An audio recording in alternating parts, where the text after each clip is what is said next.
ప్రియమైన స్నేహితులారా, యేసుక్రీస్తు వారి ఘనమైన నామములో మీకు నా యొక్క వందనాలు తెలియజేస్తా ఉన్నాను.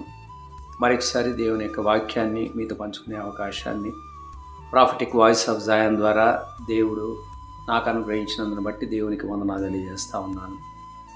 లూకా సువార్త 18వ అధ్యాయము మొదటి 8 వచనాల్లో యేసు ప్రభువారు ఒక పట్టణములో ఉన్న విధవరాలను గురించిన ప్రస్తావన అక్కడ చేస్తూ ఉన్నాడు.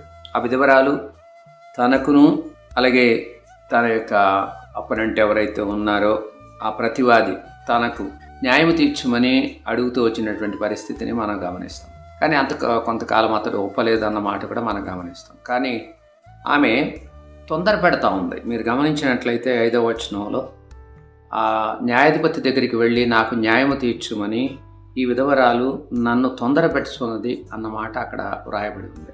వాస్తవానికి ఆ యొక్క పట్టణంలో ఉన్న ఆ న్యాయాధిపతి దేవునికి భయపడేవాడు కాదు, మనుషులను లక్ష్య పెట్టేవాడు కాదు. అనగా దేవునికి భయపడ్డు మనుషులను లక్ష్య పెట్టనివాడు. రెండవది, న్యాయాధిపతికి ఆయన సుప్రీం అథారిటీ కాబట్టి అతన్ని ప్రశ్నించేటువంటి హక్కులు కూడా ఉండవు. ఒకవేళ తాను వర్డిక్ట్ ఇచ్చిన తర్వాత దాన్ని రివ్యూ చేయమని అడగవచ్చు తప్ప దాన్ని మనము కాలదన్నేటువంటి అవకాశాలు ఉండవు. కానీ ఆ వ్యక్తి చాలా కాలం ఒప్పలేదు, దేవునికి భయపడలేదు, మనుషులను లక్ష్య పెట్టలేదు.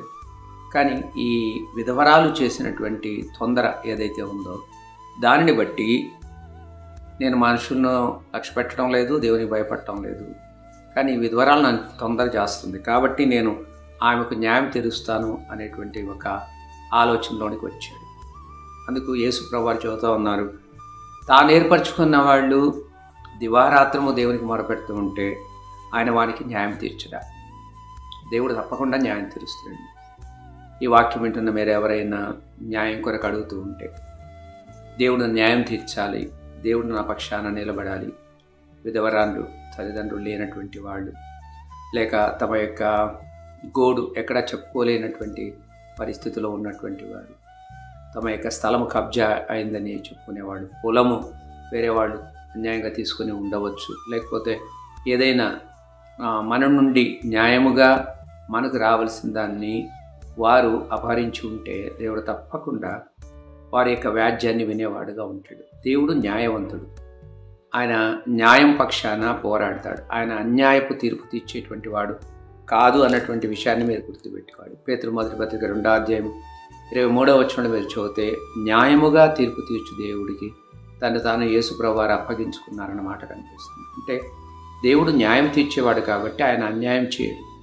యోబు గారు అంటాడు, దేవుడు అన్యాయం, యోబు గ్రంథంలో దేవుడు అన్యాయం చేయటం అసంభవం. కాబట్టి ఎవరైతే దేవునికి మొరపెట్టేవాడుగా ఉన్నారో వారి యొక్క వ్యాజ్యమును దేవుడు వినేవాడుగా, దానికి తప్పకుండా తీర్పు తీర్చేవాడుగా, వారికి న్యాయాన్ని ఇచ్చేటువంటి వాడుగా ఉంటాడు. న్యాయం పక్షంగా దేవుడు పోరాడేటువంటి వాడుగా ఉంటాడు. కాబట్టి ధైర్యం తెచ్చుకొని మీ యొక్క మనవిని దేవునికి తప్పకుండా తెలియచేయండి.